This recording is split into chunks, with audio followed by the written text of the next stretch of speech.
अब तक हमने देखा कि मोमो सूचिनोको को बाहर निकाल के खत्म कर देती है, लेकिन वह कीतो फैमिली को पचा नहीं पाया था। तो वह लोग जिंदा उसके पेट से बाहर आ जाते हैं और तभी यहाँ का ज्वालामुखी फटने लगता है। शहर में सायरन बज जाता है कि ज्वालामुखी फट गया है। सब लोग तुरंत यह जगह खाली कर दे। इधर वह बुढ़िया नाकी मोमो से कहती है कि इसीलिए हम महान सरपेंट को बलि चढ़ाते थे ताकि इस जगह को ज्वालामुखी से बचा सके। लेकिन अब सब खत्म हो गया क्योंकि महान सरपेंट मर चुके हैं और इसकी जिम्मेदार सिर्फ मोमो है। वो उसे एक कहावत भी सुनाती है जो उनके गांव में सदियों से चली आ रही थी कि जब ड्रैगन आसमान की तरफ जाएगा तब ज्वालामुखी फटेगा। वही मोमो तो कुछ और ही सोच रही थी कि अगर कछुए सूरज की रोशनी में नहीं आ सकते तो यहाँ ऐसी कहावत क्यों है कि ड्रैगन आसमान की तरफ जाएगा। वह अब इन्हें बोलती है कि कहावत सरपेंट के बारे में थी ही नहीं बल्कि हॉट स्प्रिंग में बने फाउंटेन्स के बारे में थी जो आसमान की तरफ जाते हैं, और वह सिग्नल था कि ज्वालामुखी फटने वाला है और इन लोगों ने कहावत को गलत समझ लिया। मोमो अब सूचिनोको की बॉडी उठाती है और पहाड़ी से नीचे फेंक देती है। इसके बाद वह खुद भी भागकर पहाड़ी से नीचे जाने लगती है और कीतो फैमिली वाले उसका पीछा करते हैं कि उसकी हिम्मत कैसे हुई महान सरपेंट के शरीर की बेइज्जती करने की। मोमो अब उस शरीर को ही उठाकर भागने लगती है। वह उसे ले जाकर उस फाउंटेन में ठूस देती है जिसमें से पानी निकल रहा था। मोमो अब वापस भागकर पहाड़ी के ऊपर जाने लगती है। अगर उस ज्वालामुखी ने टाउन को खत्म कर दिया तो महान सरपेंट वाला अंधविश्वास सच हो जाएगा और मोमो ऐसा नहीं होने देगी। वह ऊपर आकर सूचिनोको का मुंह उठा लेती है।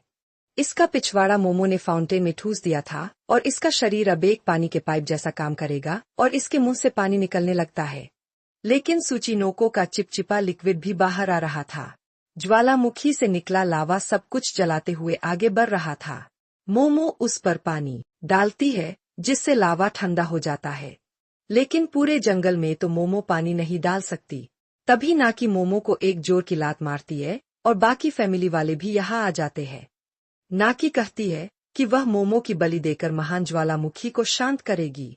मोमो कहती है कि तुम्हारा गॉड तो महान सरपेंट हुआ करता था ना, अब बदल के ज्वालामुखी बन गया। वह सब मोमो को पकड़ने उसके पास आते हैं, लेकिन तभी बीच में मांजीरो आ जाता है, वही जो बूटबर बनना चाहता था। मांजीरो बताता है कि एक हफ्ते पहले उसकी मास्टर का फोन आया था जो और कोई नहीं बल्कि मोमो की दादी सेको है। उसने कहा था कि 3 बच्चे तुम्हारे गांव आ रहे हैं तो उनका ख्याल रखना। मोमो को देखकर उसे लगा ही नहीं था कि यह सेको की पोती है। उसे लगा कि यह बस एक फालतू टूरिस्ट है। मांजीरो अब की तो फैमिली को संभालने लगता है और मोमो पाइप उठाकर आग बुझाने लगती है, लेकिन उसकी पावर कम होती जा रही थी। तभी इस पाइप में ईवीलाई की बॉल आके लगती है और इसमें छेद हो जाता है। इसके बाद ईवीलाई की नजर की तो फैमिली पर जाती है जिससे उन्हें बदला लेना है। वह सीधा नाकी को मारने उसके पास जाता है, लेकिन कुछ होता है और उसका निशाना चूक जाता है। इसके बाद मोमो और मांजीरो नाकी को बचाने लगते हैं। तो ईवीलाई कहता है कि तुम हमेशा बीच में टांग अड़ाती हो, तुम सबसे पहले तुम्हें ही मारूंगा। मोमो उससे पूछती है कि ओ कारून कहाँ है, तुमने उसके साथ क्या किया। ईवीलाई कहता है कि मेरे अलावा यहाँ कोई नहीं बोलेगा और मुझे भूख लगी है। अब मोमो, मांजीरो और नाकी तीनों एक साथ थे। ईवीलाई भागकर मोमो की तरफ आता है। वो उसे जोरदार लात मारने वाला था पर मांजीरो उसे बचा लेता है। इसके बाद नाकी उसे जोरदार मुक्का मारती है, पर उसे कुछ नहीं होता और मोमो उसे पकड़कर पीछे कर लेती है। इसके बाद मोमो ईवीलाई के हाथ पैर पकड़ लेती है, लेकिन अपनी बॉल से वह छूट जाता है और मांजीरो को लात मारकर दूर फेंक देता है। मोमो की पावर भी अब काम नहीं कर रही थी और ईवीलाई उसे जोरदार लात मार ही देता है, लेकिन तभी उसके मुंह पर एक पंच आके लगता है। यह पंच किसी और ने नहीं बल्कि उस बॉक्सिंग केकड़े ने मारा था जिसका नाम है मिस्टर मिंटिस और वह यहाँ मदद करने आया था। मोमो पूछती है कि उसके बेटे का क्या हुआ, तो मिंटिस बोलता है कि उस बारे में बाद में बात करेंगे। तभी यहाँ यूएफओ की लाइट जलती है और उसमें से सेइको और तारो निकलकर बाहर आते हैं जो कि मिंटिस के यूएफओ में बैठकर यहाँ आ गए थे। अब सेको और मिंटिस एक साथ ईवीलाई पर हमला कर देते हैं और वह उसे कड़ी टक्कर दे रहे थे। इसके बाद सेको तारों को सिग्नल देती है और वह किसी रेस में भागने वाला हो ऐसे तैयार हो जाता है और फिर रेल के इंजन की तरफ भागकर ईवीलाई की तरफ आने लगता है। लेकिन ईवीलाई एक मुक्का मारकर उसके टुकड़े टुकड़े कर देता है, क्योंकि आखिर वह है तो प्लास्टिक का पुतला ही। लेकिन फिर ईवीलाई देखता है कि तारों के टुकड़ों में तालिस्मान लगे हुए थे।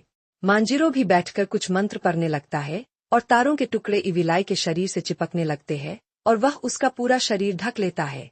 ऐसा होते ही इविलाई रुक जाता है। सेको कहती है कि हमने उसे पकड़ लिया, चलो अब घर चलते हैं। वहीं यूएफओ के अंदर मेंटिस का बेटा चीकू तीता बैठा हुआ था, जो कि यूएफओ से उस पाइप को उठाता है और पूरे जंगल के लावे को ठंडा करने लगता है। सेको मांजिरो को डांटने लगती है कि उसने ठीक से ख्याल क्यों नहीं रखा और हालात इतने ज्यादा कैसे बिगड़ गए। जिस पर मांजिरो कहता है कि गलती आपकी है, आपने सिर्फ यह बताया कि 3 बच्चे आ रहे हैं, इसके अलावा कुछ नहीं। और आपको मेरी तारीफ करनी चाहिए कि इतनी सी बात सुनकर भी मैं मदद करने आ गया। तारो पूछता है कि अब मैं अपने इंटरनल ऑर्गन्स का क्या करूं? तो सेइको कहती है कि किसी पन्नी में डाल लो और क्या। और मोमो से पूछती है कि उस चश्मिश और उस बिल्ली का क्या हुआ, लेकिन मोमो तो यहाँ थी ही नहीं।